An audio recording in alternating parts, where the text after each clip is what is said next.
The Maple Leafs fall to the Florida Panthers, and chinks in the armor start to shine through. You're listening to the Locked On Leafs podcast, part of the Locked On Podcast Network. It's your team every day.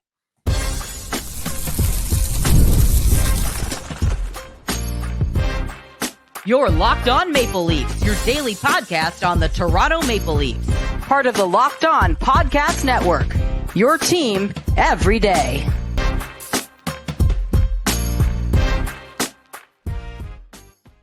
Hello and welcome into the Locked On Leafs podcast, a daily Maple Leaf-centric podcast hosted by myself, Mike DiStefano, and my co-host, Dave Morassutti. Today's episode is brought to you by FanDuel. You can start the season with a big return on FanDuel. New customers can place a $5 bet, and you'll get started with $150 in bonus bets if you win that first $5 bet. Visit FanDuel.com to get started. What's going on, Dave? How we feeling on a Thursday, a special Thursday for our friends down in America? Happy American Thanksgiving, the better Thanksgiving, if we're being completely honest with ourselves. It's just a 4-day weekend down there, buddy. Yeah, I'm very jealous because they really get to eat a feast of all feasts next day. I mean, technically, we kind of do that in Canada, but Friday, Saturday, and Sunday, you're off. Not we have the feast, we have 1 day of recovery, and then we're back to work. Exactly. It's a 4-day weekend. It's the Thursday, the Friday, the Saturday, the Sunday. It's a 4-day weekend. It's awesome. It's great. And good for the Leafs. It's a pretty good road trip that they've got actually for this holiday weekend. Like they had Florida last night. They lost the game. That kind of stinks and maybe puts a little bit of a damper onto, their holiday festivities. But I'd imagine that they're going to have themselves a nice little Thanksgiving meal tomorrow as a team, probably. Maybe the rookie dinner at some point over this weekend. I mean, November down in, South Florida, it could make some sense. But, congratulations to, not congratulations, but happy Thanksgiving to all of our Americans and all to those who celebrate American Thanksgiving. But the Maple Leafs with a loss last night, 5-1 to the Florida Panthers. And, it's just the second loss in the last 9 games here without Austin Matthews. And we found out yesterday that Matthews was not going to play. He was not going to suit up for the team in this one. So they were going to have to be without their captain once again. And I would say for the first time since his departure, first time since the injury, this is probably a game where they really, really could have used him. Yeah, I mean, it just showed that you throw out that McMahon, Tavares, and Marner line. Okay, looking pretty good. You throw out all the other lines, it's like, yeah, it's looking like a big mismatch in a lot of ways. And yeah, this is where your injuries, especially when you have 7 forwards, regular forwards out of the lineup, this is where it starts to show when when the depth doesn't come through. Obviously, it's always, you don't want to use the injury excuse. It's always a tough one. I always throw that out there, but I think this is one of those games where you can say, yeah, not having your best player out there probably doesn't help in a game like this.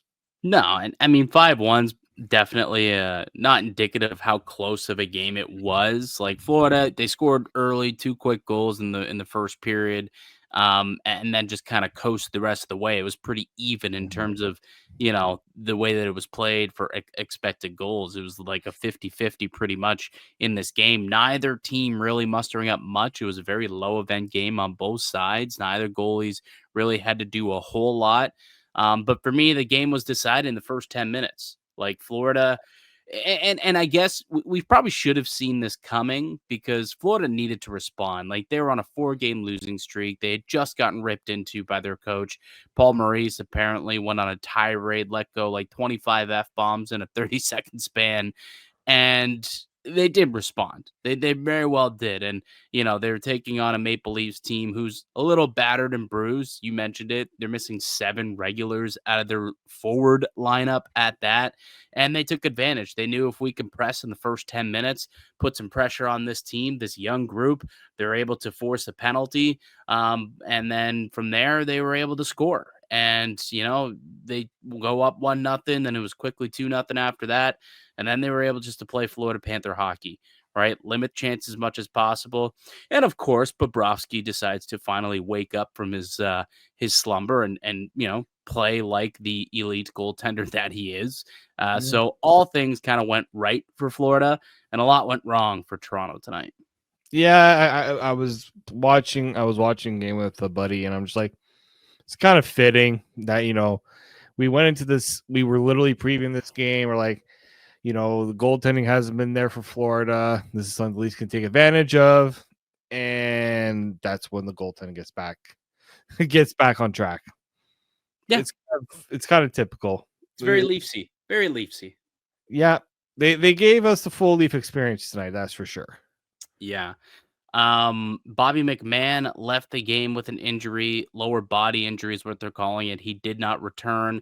He's considered day to day, so we're unsure if he's going to be able to play in Tampa. But that's like another one bites the dust, right? Like that's now another injury to add to the already long laundry list of injuries and guys out to this list. And hopefully Matthews can come back on Saturday now, especially with the McMahon injury. If he's now day to day and unknown if he'll be able to play, possibly Matthew Nyes could return. We know Domi's not. Obviously, Pacioretty, Yarncroc, Reeves is suspended.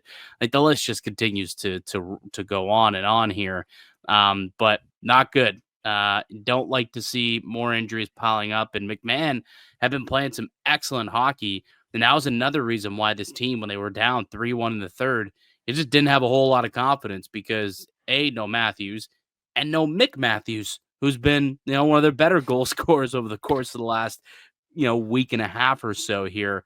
So another kind of tough blow that the Leafs were dealt tonight. Yeah. I mean, first off, excellent nickname given there. We were like that solid, but it's just, it's like, can we like one game two, like we got spoiled, I guess, with the Utah game where there wasn't an injury.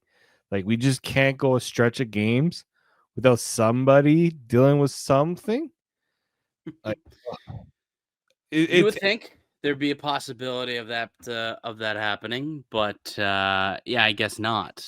It gets deflating, right? Like I can imagine some of the players are just like another one. Like it's just it's like you can't catch a break, and I'm sure some of the players are feeling it. In that third period.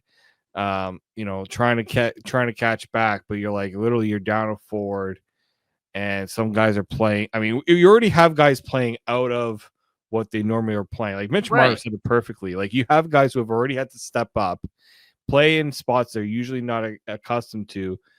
Now they got to play more because somebody's injured.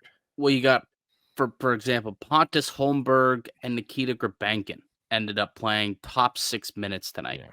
Right? Like Grebenkin ended up moving up to play with Nylander and Pontus Holmberg. Like two of those three are not top 6 players, but forced up into the lineup due to injury. And that's just kind of how things have shaken out for the Leafs of late. And it's been a big reason why I guess we haven't noticed the lack of scoring over the course of the last couple of weeks because their power play has been so red hot, and it's allowed them to score a lot of goals and win games. But if you look at their 5-on-5 scoring, Dave, it's down drastically. Like, yes, they're now, I guess, 7-2 in Matthews' absence, but going into tonight's game, Dave, the Leafs ranked 31st in 5-on-5 goals since Matthews' injury. 1.41 goals per 60 at 5-on-5. Only the Chicago Blackhawks had a worse goals per 60 average. Like, that is concerning, obviously. Mm-hmm. Like, they're winning games, but they're not getting any offense. And when you play a team who has decent goaltending and who can kill off penalties, that makes it a lot tougher to win games. Well, we referenced just when you don't have the depth at 5-on-5, when you're outmatched in a lot of ways, right? Like what was keeping them in a lot of games, their defense, their goaltending. It wasn't their offense that was powering them through this whole period, right? And you saw it, right? Florida, they throw out a line with, You throw the Barkov line out there. Yeah, they're pretty good. Oh, now you got to contend with the Verhaeghe line. Yeah, it's pretty good. Like, even just that 1-2 punch proved to be like a tough matchup for the Leafs to go up against. And when it's a road game, you don't have and this is the other thing, this streak, there's been a lot of home games in there. So you can dictate matchups a bit more. I think people always underestimate that. Like Florida could say, all right, you're going to have to pick your poison of who we're going to throw out there, and you're going to have to go out and match it. So Florida knew the opportunity that they had. And look, the Leafs have found ways to win through these scenarios, but it only gets to you can only get so far when you're not able to generate as much 5-on-5. What did you make of the goaltending tonight for Toronto? Anthony Stolarz making his return to Florida, gave up 4 goals tonight. What'd you make of his outing? I didn't think it was great, but I didn't think it was the reason that they lost. I mean, obviously Bobrovsky was playing so well, but there's a couple goals where he looked small. Yeah. He's a big dude. The Verhaeghe short side goal, that's not a good one. You don't want that to go in. And then what was the one that also goal, the Barkov goal too, the first goal of the game, the power play goal, like he gets right. He's on that side. He's a bigger guy. You kind of expect him to be able to cover it. I'm sure, going side to side, that's always tough for a goalie. But yeah, it was really that Verhaeghe goal where you have the angle and he just snipes it on you. You like to see him get a better opportunity to make a save there. Yeah, I completely agree. I think the Samoskevich goal too off the rebound was one that it's like if you're a little more square to that, you probably could make the save. And he came out afterward and said that he's got to be better. When the goalie on the other side, in this case Bobrovsky, was playing as well as he was, he needs to be able to match that, and felt that at least in the first period, he did not. And he put the team in a bind, put them down 2-0. Again, not that I believe this is the case, but he believed that this was the case. And, with the team missing 7 regulars forwards out of their lineup, it's tough to come back. And that was very evident tonight. So hopefully Matthews can return for Saturday in that matchup against the Tampa Bay Lightning. All right, let's come back and let's get to the good, the bad, the ugly, and we'll put a bow on the game. And then we're at American Thanksgiving, which is usually a point in the season where you can kind of pinpoint who are the pretenders and who are the contenders when it comes to playoff seeding. So we'll kind of take a look around the NHL and play that game, contender, pretender, because 77% of the teams who are in a playoff spot at this point on American Thanksgiving make the playoffs. Who will not? That's the question you're going to be answering, Dave, in about 15 minutes. I'm Mike DiStefano with Dave Morassutti. You're listening to the Locked On Leafs podcast, part of the Locked On Podcast Network. It's your team every day. Today's episode is brought to you by FanDuel. Get ready to tackle the NHL action with FanDuel, America's #1 sportsbook, because right now new customers can bet $5 and get $150 in bonus bets if you win. The FanDuel Sportsbook app gives you everything you need to place live bets on the NFL all in one place. So when you get a hunch in the middle of a game, you can check out the latest stats, view live play-by-play, and so much more on the same page where you place your bets. Just visit FanDuel.com today to join. You'll get started with $150 in bonus bets if you win that first $5 bet. That's FanDuel.com. Never waste a hunch and make every moment more with FanDuel, and a special sportsbook partner of the Locked On Network. Today's episode is also brought to you by Gametime. Gametime is a new feature called Gametime Picks that makes getting tickets to your favorite live events even easier. Gametime Picks will curate and make it easier to save on more sports, concerts, comedy, theater events, whatever tickets you're looking to get for your upcoming events. Toggling this feature shows the total upfront with no surprise fees at checkout. You can get panoramic views from your seat in the app before you even buy it, and they've got the lowest price guarantee, or Gametime will credit you 110% of the difference. Take the guesswork out of buying Gametime tickets with Gametime. Download the Gametime app, create an account, and use the code LOCKEDONNHL for $20 off your first purchase. Terms apply. Again, create an account, redeem the code LOCKEDONNHL for $20 off. Download Gametime today. What time is it? Game time. Welcome back into the Locked On Leafs podcast. Mike DiStefano, Dave Morassutti with you as we are each and every weekday. Available wherever you get a podcast and also up on YouTube. All right, Dave. Maple Leafs with a 5-1 loss to the Florida Panthers, and we do this after each and every loss. It's the good, the bad, and the ugly from the game. We'll start with the good. What was good about tonight's loss to the Florida Panthers? I liked what I saw from Nikita Grebenkin. I Yeah. thought it was a pretty solid night for him. You know, he gets bumped up. I love the physicality, dude. Yeah. I love the physicality. He's a guy that doesn't. He takes that penalty early in the game. Bit of a chintzy call, in my opinion. I think it was a bit of a makeup, like they try to even things out with the Kachuk or one to start the game. I didn't mind it, to be honest. But anyway, and so, but it didn't change. Like he didn't like. All right, I'm gonna tone it down. No, he went right back at it, right? And also BS that assist. Like he was the reason why that Marner goal happened. They took the assist away from him too. I know. First point in the NHL, and they were like, "Psych!" Took it off the Florida sheet. guys like, no dice for you, no point for you. No. So, yeah, I thought he was again one of those players that was asked to do more than expected, and again, like when we're looking at when guys start coming back, I don't know. It's gonna be tough. I know that the numbers game are gonna insist that somebody gets sent down, but I feel like this is a player I want to see more of, rather than seeing him being sent down. Explain to me how Nikita Grebenkin was registered 0 hits tonight. Explain how that happened. Well, see, the thing is that when you're in Florida, you're too busy counting the Florida hits that you forget when the Leaf hits happen. He literally got a penalty for a hit from behind. he literally got a penalty for it. He didn't get credited with a single hit in this game. This is why hits sometimes can be a very misleading stat. Bro, they gave Nick Robertson 2 hits tonight. Grebenkin got none. Oh my god, they got to 28-19 was Florida had 28 hits, Leafs had 19. Yeah, they got to audit that. There's going to be an audit. He's going to have at least three hits in this game. Yeah, there'll be a stat correction from the NHL on that one.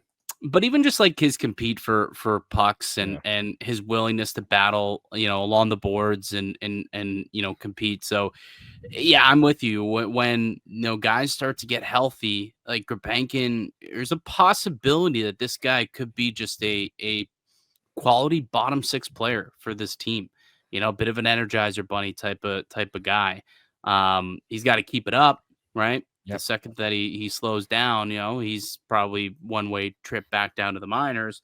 But what he showed me tonight, I mean, if he can give you that on a nightly basis, that's more than what like a Ryan Reeves has been able to give this team. So why wouldn't Grebenkin get the nod over Ryan Reeves? I keep forgetting Ryan Reeves isn't even around, right? Like I haven't missed him because there's toughness and then there's playing tough, right? And like he plays tough. Yeah. I like what I see from him. He's one of those guys I think a lot of Leaf fans are gonna really like for a while here because maybe not the most gifted offensive players. I think that will come once he gets more comfortable, but doesn't have to be because he just does all the other things you want out of a player. Like he's an upgrade on like a Pontus Holmberg because I think he brings more nastiness to his game. And I think eventually he'll show that he has more offensive punch to him. Well, we're talking about a guy who scored 19 goals last year in the KHL, 41 points in the KHL, which is a man's league. So, he has shown a little bit of offensive touch, and he's only 21, but 21, 6'2", 210 pounds, right? I think that there's a lot of growth left in Grebenkin's game. So it's nice that he's getting an opportunity here, and he's running away with it. I thought he played well tonight. I thought in general, I didn't think Toronto played poorly. I really didn't. I think they played well defensively, I think, and the underlying numbers would suggest that. I think they only had at 5-on-5 an expected goals against of 1. which is very low. Yeah. So they played well, just couldn't get anything going offensively, and that brings us, I guess, to the bad and the ugly here. For me, the bad was the special teams. Yes, they scored on the power play, but they also gave up a shorthanded goal. So that very much even Stevens that, but then they also gave up 2 goals of their own while trying to kill off the power play. So -2 in the special teams game. You're not going to win a whole lot of games if you're -2 on special teams on a night. Well, actually, that was going to be my ugly because I thought that was the reason why they lost this game. You get a power play early, you get a chance to start the game off on the right foot. You don't score, you give up, you take a penalty right after that, you get scored on, and then Tavares had that brutal play. Like I like Tavares' game, and then he had that. I'm just like, John, come on, like get it deep, man. Like he was fighting it tonight.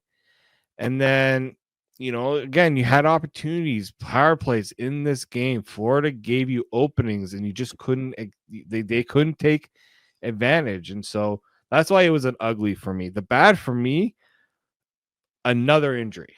Like the Bob McMahon injury is just like it sucked a lot of Kicking the pills.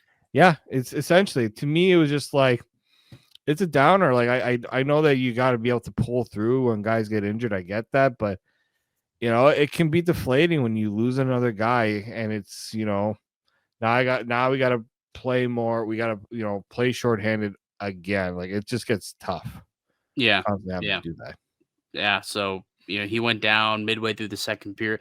Like, was it the shot off the knee that was the injury, I or when thought he the slid first into one the was him boards? going into the boards. Like him getting tripped up and going to the boards probably started it. Getting a shot off the knee doesn't exactly help it either. Yeah, so Like, some sort of lower body. And it's not just that. He gets hurt, and we talked about this going into the game in the last episode. There's Nick Robertson right there. You get your, like, Nick, there's your chances right there. And they were talking about this actually in the post-game show on 590. Here you are, we got Willie on the left side here. Guys are taking Nylander's taking some attention away. You're on your off wing. You have a chance to shoot it. You are a shooter, and you go with the backhand. He's a player that's right now fighting it. He is fighting it, and he's got no confidence. The confidence isn't there. Guys are getting hurt, and we're thinking this is a good chance for him to step up, and it's not there for him. And it's like he's a player that needs to figure it out. And also on the first goal, I think I texted you, just sitting there watching the play as if he was sitting on the bench. Might as well have been. I mean, I'm not too sure what the hell he was doing, just literally sitting at the side of the net, and the puck comes and gets out to or maybe was it the second goal, the Sam Miscavige goal, maybe is the one that I'm talking about. Second goal. Yeah, the Sam Miscavige goal, and he's just sitting there, and there's like 4 Maple Leafs just kind of puck watching, and Sam Miscavige says, "Okay, I'll take this loose puck and just bury it top shelf. No one wants to pressure me, or no one wants to take this one. I will, sure." And Robertson was right there, and I'm just like, dude, like, come on, like that's the type of stuff that drives Berube crazy, and for a fact that that's going to be brought up in film tomorrow. For a fact that goal is going to be circled, and they're going to say, "This is where we lost the game." Like, it was 1-0, and then you allowed it to get to 2-0, and that just gave them all the momentum they needed. Bobrovsky was good, and it was kind of over from there. I did not love Robertson's game tonight either. But the ugly for me was just the inability to generate any amount of offense tonight. No quality scoring chances. You look at the underlying numbers, Dave, they only generated 2 high danger chances the entire game. The whole game. 0 in the first period and 0 in the third period when you're trying to come back and tie the game, and you can't muster up anything. You couldn't get no second or third opportunities. You're taking easy fluff shots from the point. Dave, they literally had their average shot distance tonight, 51 feet. 51 feet was the average shot distance from the Maple Leafs. And after the game, Craig Berube, he was asked about the lack of offense, and he brought up the fact that they weren't getting enough second and third chances. They weren't generating enough, slot shots or inner slot shots. And he talked about the amount of shots coming in from the point, and they're not being tipped, and they're not getting through and creating rebounds, and that's an issue. And that's what the problem was again tonight. The one time they actually did get an opportunity in tight was on the power play. Mitch Marner, really nice hands, buries it. But really, throughout the game, no one else was willing to go to the front of the net. You look at the shot or the heat map on Natural Stat Trick, dude, it is embarrassing. Here, I'll share the screen so those who are watching can see what I'm talking about here, because it is insanely white in front of the Leafs goal. Look at this. Nothing in front of the goaltender. It's all perimeter. All of it came perimeter and in around the hash marks, but nothing in the slot and inner slot. The Leafs couldn't get anything going. Yeah, and this is what happens when you don't have your top guys here. As much as people were talking about the record without Austin Matthews, there was also numbers that were suggesting that they're getting by with that lack of 5-on-5 scoring. That 5-on-5 draw, they were scoring goals at 5. They weren't getting outscored at 5-on-5, but it wasn't a high margin that they were winning that as well. They were seriously lacking in getting offense going, and he's your best 5-on-5. He is the best 5-on-5 goal scorer since he's entered the league. It's what he does. Yes. So they need him back. They need Matthew Nyes back. They need Max Pacioretty back. They need Max Domi. They people don't need Ryan Reeves. Leave him at home. They don't need Pontus Homer can't be expected to drive your 5-on-5 offense. That's why people were saying Domi has been terrible. He hasn't been great. I will take a Max Domi at 5-on-5 because I know he can do offense. He can provide you offense. So, if you're wondering how does this change, you get healthy. Eventually, some guys, it's good that they've had this opportunity to let guys get healthy. But like Austin Matthews, you're close. Let's see. Time to return, buddy. Time to return. It's time, come man. Back. You were close. Close has to be back now. At this point, I understand it's November. I know there's a whole season to go, but you're gonna look at these chances against these teams in November and say, you know what, we probably could have used an Austin Matthews in a game like this to help make sure we continue to stay on the right track at this point of the season. He's been out for 25 days. He's good to come back now. He's good to come back. Just to put a bow on it, that a .99 expected goals tonight, the Maple Leafs did, which is the fourth lowest effort that they've had all season. So not a good outing offensively. And again, it's somewhat expected with the injuries and kind of the makeshift lineup that they're being forced to throw out there. But you just need some more guys to step up. We talked about Robertson needing to step up, and I think Willie had a great game. He kind of was a little silent tonight. Took a couple of bad penalties too, which were costly. So I guess I could go in the bad. I didn't think Willie played well. But yeah, overall, not a worrisome game. It was one that, I was talking with Alberga throughout the game, and he's like, this was kind of a scheduled loss in a way, right? Florida, they'd lost 4 straight. Toronto had won 4 straight. Toronto with all the injuries, a couple of days off in Florida, maybe, thinking ahead to a potential, Thanksgiving dinner or a rookie party of some kind tomorrow. And it just didn't go well for them. I don't think this is indicative of a team that's a bad squad by any stretch of the imagination. I still think they're a very talented hockey team, obviously. And I think they'll be better Saturday night in Tampa Bay. Speaking of Tampa Bay, they are one of the 16 teams currently in a playoff spot. What other teams are in a playoff spot and have a 77% chance to make the playoffs? We'll go through that and talk about some of the pretenders and contenders who are in the mix. We'll get to that next here in the Locked On Leafs podcast, part of the Locked On Podcast Network. It's your team every day. Today's episode of the Locked On Leafs podcast is brought to you by Built Rewards. If you're a renter, I'd start taking advantage of Built if I were you. Here's the thing. We earn points on groceries, travel, and practically everything else we buy. But we should also be earning points on rent, one of our biggest monthly expenses. Built changed the game by letting renters earn high-value points on rent and around their neighborhood.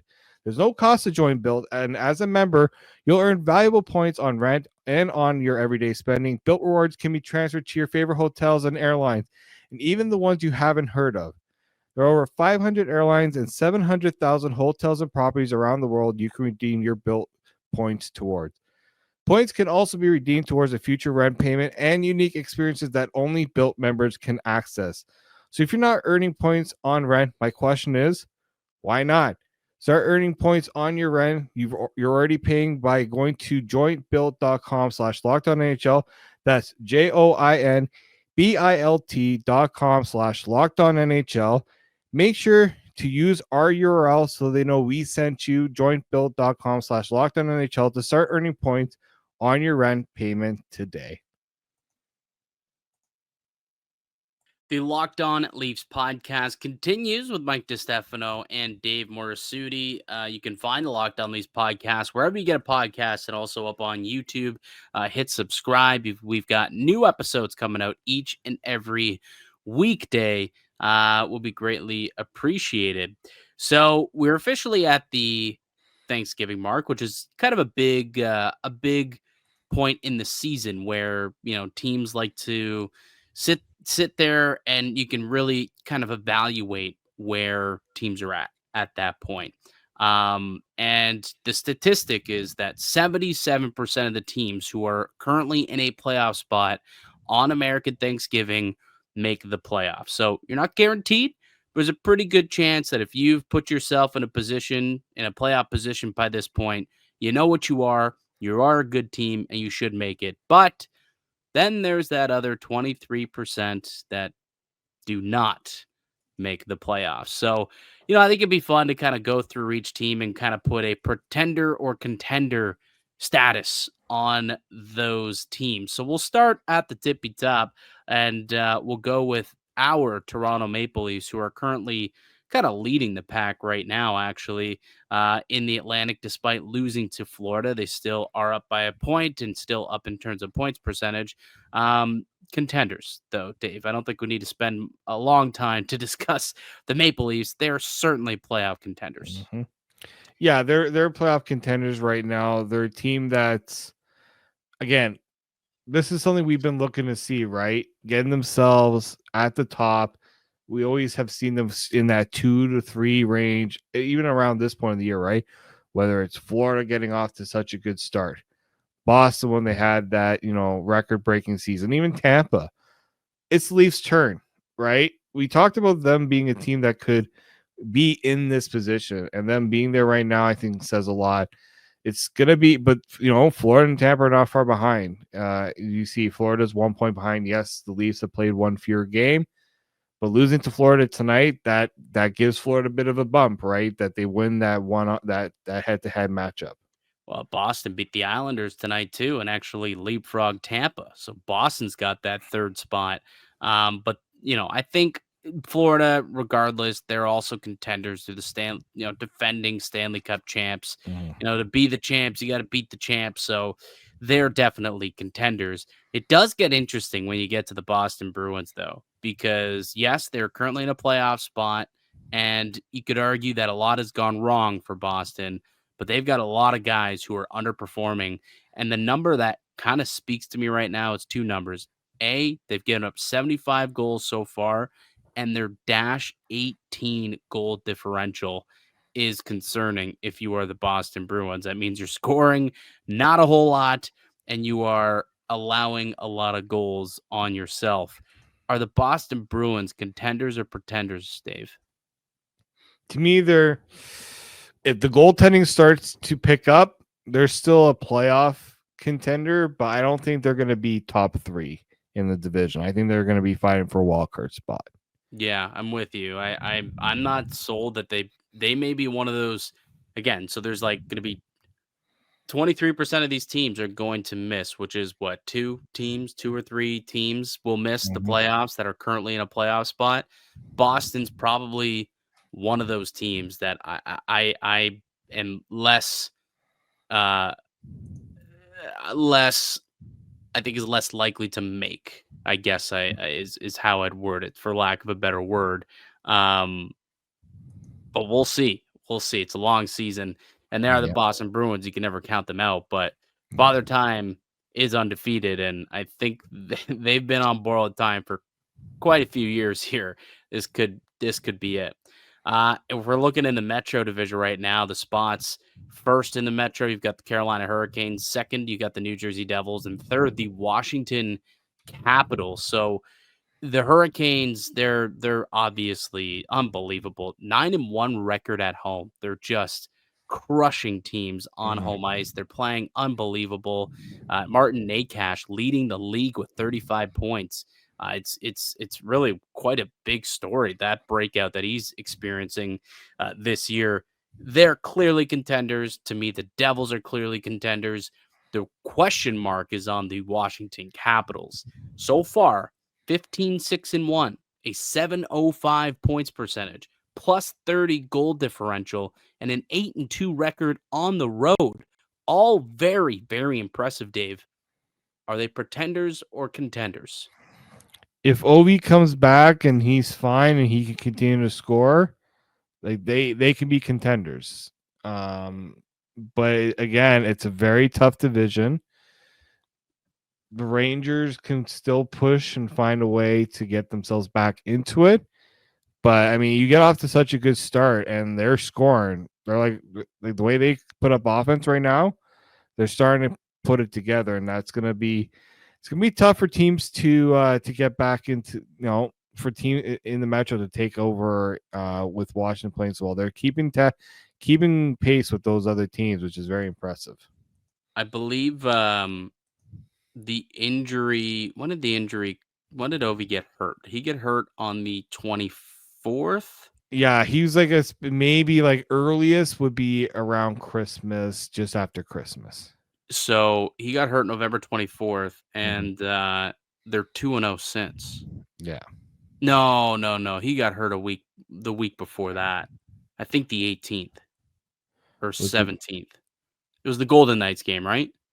Yeah, it was a Golden Knights game. Sorry. So the 17th. So he got hurt on the 17th, and they're 3-2 since then, but they've scored 6 goals Or was against it the Utah. Carolina game? It might have been the Carolina game, actually. Sorry, now I think about it. They I never th- played Carolina. did they not play Carolina? Oh, November 3rd. That was a long time ago. No, I It wasn't. was the Golden Knights though, because it was no, it was Utah. It was Jack McBain. Yes. Yeah. Ah, Yeah. yes. Okay, it was Utah. Jack McBain. There we go. Bang, we got it. We So figured. they lost the first 2 games since he left, but then they've won the last 2 games. They won 4-1 against Florida, and then they just beat Tampa 5-4. Now they're lucky they beat Tampa because I don't know if you saw the own goal that Charlie Lindgren scored to tie the game for the Lightning to send it to nearly send it to overtime, but the Capitals end up hanging on to score that. I think they're the real deal, man. I think that they're contenders for sure in this playoff race.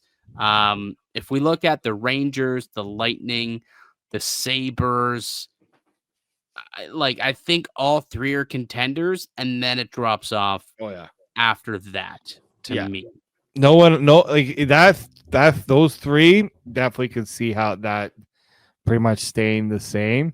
I can see like Boston moving down and Tampa moving up would be Yeah. likely. Well, Even do any of those other teams then? So, of the pretenders that I believe, like Florida, Detroit, Columbus has been a nice story, but I still don't think that they're a playoff contender. The Islanders, I mean, they're always they're around. banged up too. They've been dealing with injuries and Yeah, always around though. For some reason, they're always sniffing. Like, do you see any of those? Because again, 23% of the teams don't make the playoffs. So one or possibly two of these teams that are currently in a wild card in a playoff spot right now are going to miss. Are we saying that only the Buffalo Sabres are the only threat to one of those 8 playoff spots, or is there another team here that might pose a threat? To me, it's Buffalo, and to me, that's it. Like, there's no way in heck Pittsburgh has gotten there. Like, They just the dummied fact that they're the even with, I mean, they played so many games too, because that's what's yeah. making it look somewhat respectable for Pittsburgh. Is they have those games in hand. They just beat Those Vancouver four games. too. They almost Yeah, pissed it away. They were up 5-1. The game ended 5-4. Jesus. But I just look at it like Philly has been so inconsistent. Detroit, like they're 500 for a reason. Those 3 teams are 500 for a reason. Columbus looks good one night, then they lose to Montreal in overtime. Can Ottawa turn it around? They're 9-11-1, Only if their 19 goal, points. like right now, they're playing San Jose. I think they're like when we were recording it was 2-1. It could change, but they're not getting the goaltending to be a playoff contender right now. It's not consistent. One day, Allmark will look great. He'll shut out the Leafs, and then he'll look brutal after that. Like there's no consistency with Ottawa. So unless they do some sort of shakeup with that team, I just don't think they have it. I don't think they have it right now. Interesting. I think they could be. They could get on a run if Yeah, everything works out for them, but that's asking for a lot to go right for them. I'll say this: there's not a low floor here in the East. Like between the playoffs and non-playoff, there's only 5-point difference between being a playoff team and a non-play and last place in the Eastern Conference. That's kind of wild, no? Yeah. It feels like it's like that's just parity. Like everything's super, super close. Yeah, it is super close. I think it will eventually start to even out though. We will start to see it. Yeah. Yeah. Okay, we'll do the Western Conference on tomorrow's show. So there's the East, and what we believe the contenders and pretenders of the East to this point in the NHL season at the American Thanksgiving mark. On tomorrow's show, we will tee up the weekend game against the Lightning and then get to the Western Conference and take a look and see who the pretenders and contenders are over there. But that'll do it for us here today on the podcast. I'd like to thank you all for listening and supporting the show. You can subscribe to the Locked On Leafs podcast on all platforms and receive daily Leafs content. Follow myself on Twitter at Mickey_Canuck. Follow Dave at D_Morassutti and follow the show as well at Locked On Leafs. We'll be back another episode for you guys tomorrow. But until then, keep it locked right here on Locked On Leafs.